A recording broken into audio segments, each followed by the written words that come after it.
Hello everyone, and welcome back to Building and Painting Tamriel.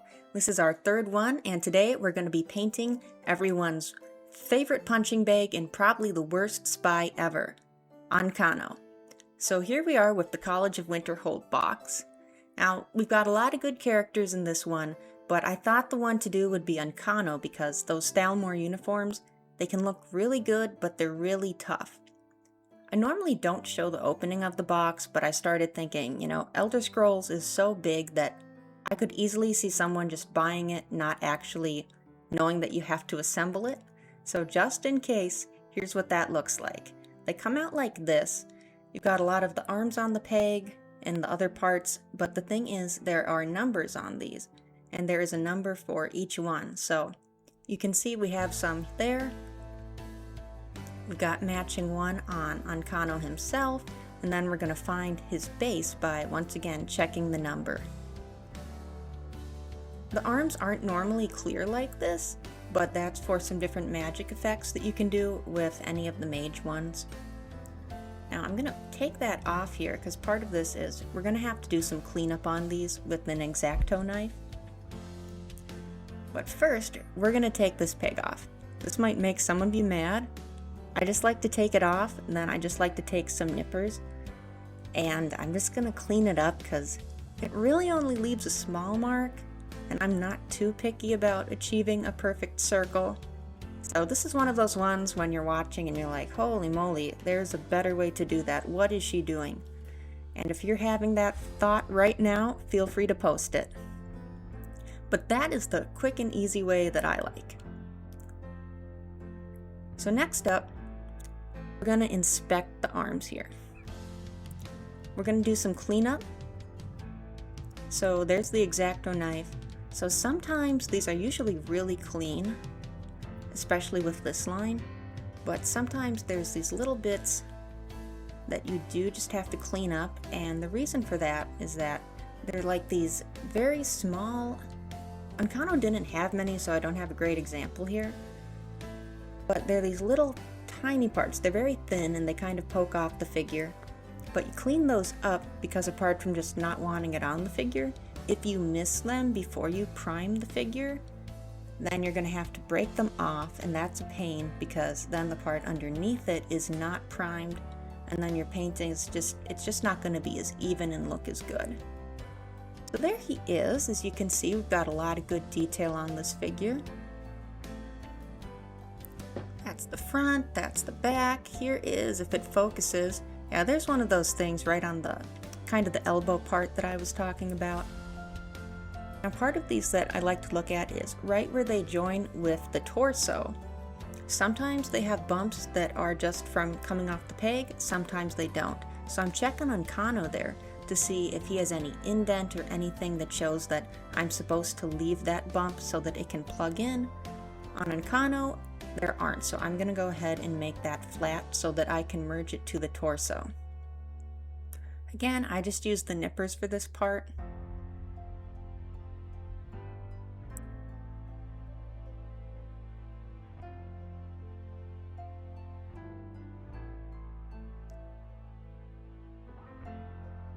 Okay, so here's the glue I like to use.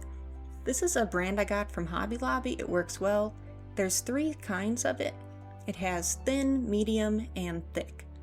Now I started using the thin one, but what I did find is that it is so thin that it actually flows almost like water. So if you don't get that just perfect, you can actually get a bit of a mess. It'll make some thin layer if it runs off. So the medium's the one I like to use because it's still pretty thin, but it doesn't run anywhere. It doesn't make a mess. And I really recommend finding some model glue because sometimes just generic super glues, they can have some extra white color, or some of them even, it's like an orangish yellow. I forget which one does it, or they foam a bit. But try to get some actual glue made for models if you can. Alright, so we're just going to hold that on, and this is not sped up at all. So we're done. That's literally all it took to get Ancano's arms on. He kind of looks like Hydro Man with that effect going on. Now, Ancano's arms, they're not normally that magic as we know, but I think they were just saving some money attaching him to the other effect pieces, just keeping it all on the same runner, the spruce there. So there he is. He is now all set, and then I got him primed. So this is our official starting point. This is assembled and primed Ancano. So as you can see, lots and lots of little details. And that's why I did decide to do Ancano here, because that's one that... Oh, here's the paints we're going to be using, by the way. This is all the paints that you will need if you want to replicate this. Alright, so we're going to start with his Thalmor robes here. We're going to use Runic Gray. I have a couple other ones that I did this when I just kind of rushed through the box set when I first got it, just that first one, the Army Builder. And originally I had done more of a gray, but then on my second one I found that this Runic Gray worked a lot better. Because there is a pinch of blue going on with the Thalmor uniform. So all of the paint in this one, this is actual speed. I know in my other ones I had it like ×3 generally, but this one, it takes such a long time to do every bit of this because of all the details. So instead of going fast, we're going to do a lot of actual clips as we get some different detail sizes. As always, we are using Army Speed Paint, and then we're going to use a few select other ones. But if I just talk about just the paint that I'm doing the whole time, that is going to get a little boring because there's only so many times I can tell you, hey, you should prime this. Army Speed Paint. Do you know about Gesso? Like, there's only that many times I can say it. So I did want to talk just a little bit about some generic stuff about the College of Winterhold. So we're going to try to keep it somewhat topical. I am by no means a super duper lore expert, so I'm just going to give a few of my own thoughts on it. I mean, like many, I was a little disappointed. Oh, here's the other Thalmor I've done. So the main thing I'm showing this is to show off that it is some variation in how I've tried to do them. Those are my past two ones of doing the Thalmor cloak, the Justiciars. You can see I've got a couple different shades of yellow going on. The prior two were done with a little bit of a different way, that I did either the yellow, just a different shade, or maybe I mixed it in more just with the general robe color. On this one, I am doing a lot of different coats. Now, any small brush will really do, but the main thing is you just want to just lightly tap it in some of these little, I'm trying to think of a better word, but I guess crevice? These little holes kind of, where it just opens a little bit to the main cloak underneath it. You know, I mean, that's the thing about the Thalmor, like, they might not be doing good, but they want to look good. So we're just going to dab that in, because generally if you get enough on the brush, it will just fall off, just kind of pool in on its own. So if you can just make the barest amount of contact, it'll work. Here we are getting the small details on that upper, just that full chest guard overlay that they have there. So that's how he's looking so far. Not too bad. I do like how the shading kind of kicks in. You can see how some parts, you can probably tell what parts have had more coats than others so far. Alright, now we're going to use Cloudburst Blue. As you can see, they do have that little bit of blue inside, kind of like a different shirt that they're wearing underneath it. So we're going to get that one painted on Ancano. And this one, it's a lot better than the other one that we've been doing with the robe. This one you don't need as many coats of. Anyway, back to my rambling about the College of Winterhold. So, it wasn't my favorite quest line, but at the same time, I don't really like playing mage, so I wasn't expecting too much. At the same time though, just considering when it was made, I mean, Harry Potter was pretty much at its peak, so me being, Skyrim was my first one, don't worry, I've gone back, I've enjoyed Oblivion, still going through Morrowind, but don't worry, Skyrim is not the only one I like. No, but what I was saying was that just due to the time it was kind of in society with other media going around, I was really expecting there to be just some twist with Ancano, because I thought, this guy is way too obviously evil. He's got to be like Snape. Everyone loves Snape, so I thought, there's going to be some twist at the end. Oh dear, so this is what you should never do. Yeah, if you heard any of that, that was minus 20. It sounded like a gunshot. Always carefully unplug any paint issues. Just never ever do what I did there. Alright, we're now starting on that second coat. But yeah, so I was really expecting them to try to like put some twist in it. I thought Ancano's just way too evil to be the actual bad guy. I thought there was going to be some twist, just one of the other teachers or something. But then there never was. Which, I mean, it was straightforward enough. I guess Savos Aaron, that was a twist. Bit of a creepy one, too. Alright, what am I even doing here? Oh, there we go. Alright, so we've got Ancano's clothes mostly done. We're going to start doing that fine detailing. On some of the other ones, I tried to do it a bit more of a gold, but I really just wanted to let the yellow show through. On some of this, like, you can see where it's highlights, it's a bit more white instead of just a lighter shade of the runic gray. And that's something that I'm kind of on the fence on. I probably should have done maybe a bit of a darker primer to get that. But I decided that's lighter, so I'm going to go ahead and keep the yellow a bit lighter too, just to help that all look better together. And my other thought was that, you know, Ancano's not really, technically, I mean, I guess he would be out in the field just because, like, he's not at a Thalmor base. He's at this Nord College. But at the same time, he's just kind of hanging around a building. I mean, it's really snowy, but, like, he's not trekking through the mud or anything. So I thought it made sense that his outfit would be a bit cleaner.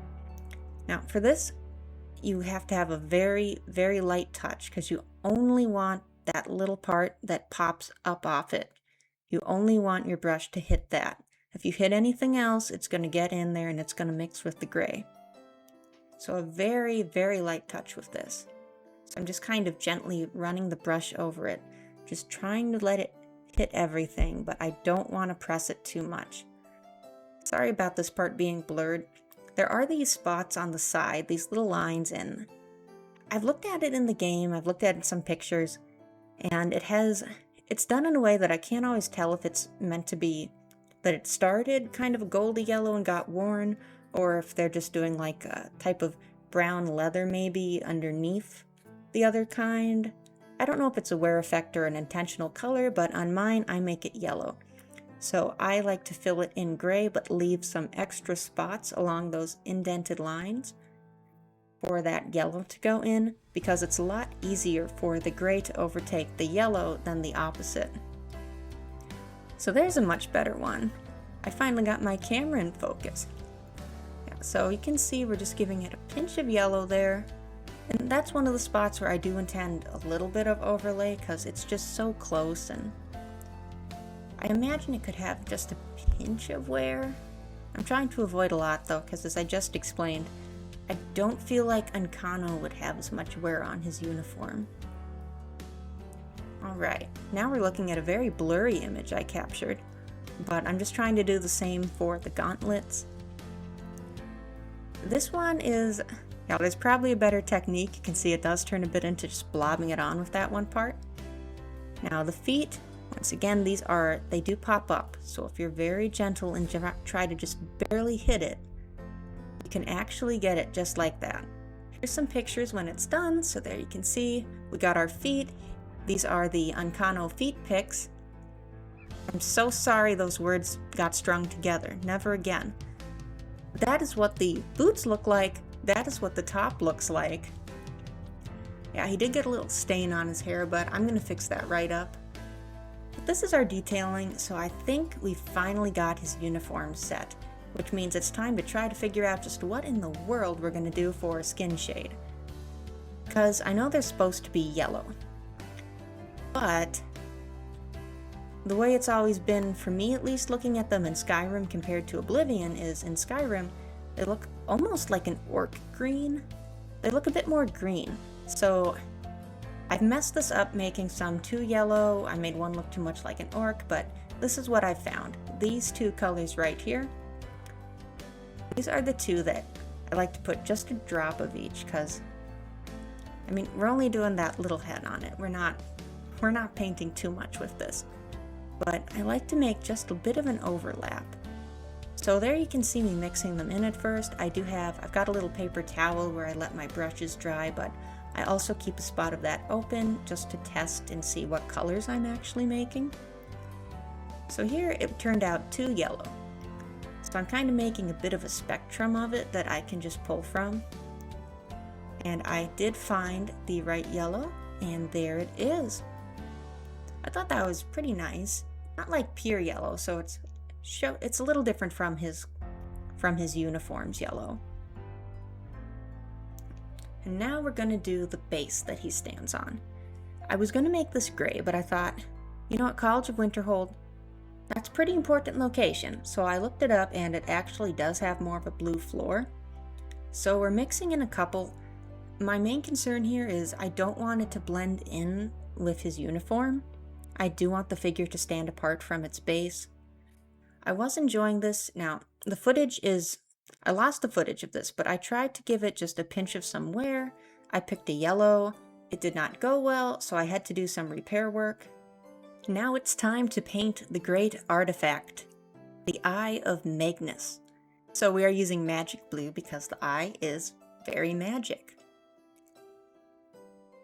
We are also using just a pinch of shining silver. This is one of those things that it's not fluid enough like the Army Speed Paint. I have a different one, Broadsword Silver, that I like to use for actual weapons. Because this one, it's just a little too thick to get much shading in naturally. But it has plenty of just metallic kind of sparkle effect going on. So this is one that I love to mix in with other stuff. Because I wanted to make it look like it's shining a little. I know on the box it made this purple, but I just really recall it being more blue when I played the game. No, it shoots all that stuff. Then you gotta go get the special gloves from the one guy so that you can go around and like clean up the remnants with the staff and stuff. I might have gotten that wrong, but here it is when it's done.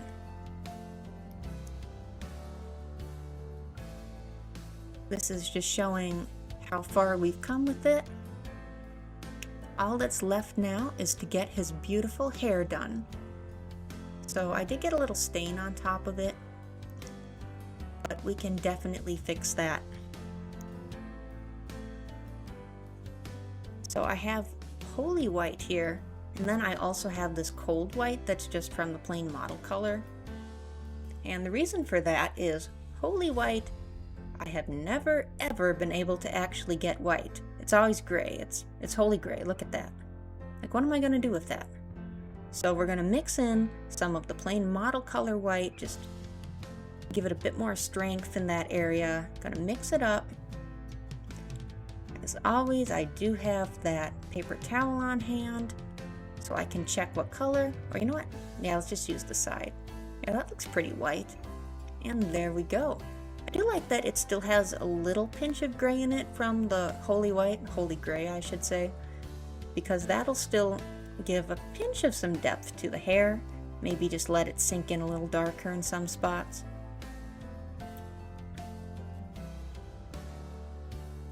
There we are, we got Ancano's hair on him. We are officially a high elf salon, and there's the final product. Overall, I'm pretty happy with how it turned out. So as always, a big thanks for watching. Thanks for hanging in there, Elder Scrolls fans. I know we hopped over into Star Wars for a little bit. The plan is to just kind of alternate between the two, because I'm definitely not giving up on the whole Tamriel thing, but at the same time, I do really love Star Wars. So my next plan, we're going to make some lava. It's either going to be Mustafar or Sullust. Haven't quite decided yet, but the main goal is to show off some fun ways to make lava. After that, I think we're going to go for a building in Building Tamriel. We're going to get some more of those painted. So as always, thanks for watching. Hope you have a great day. Bye.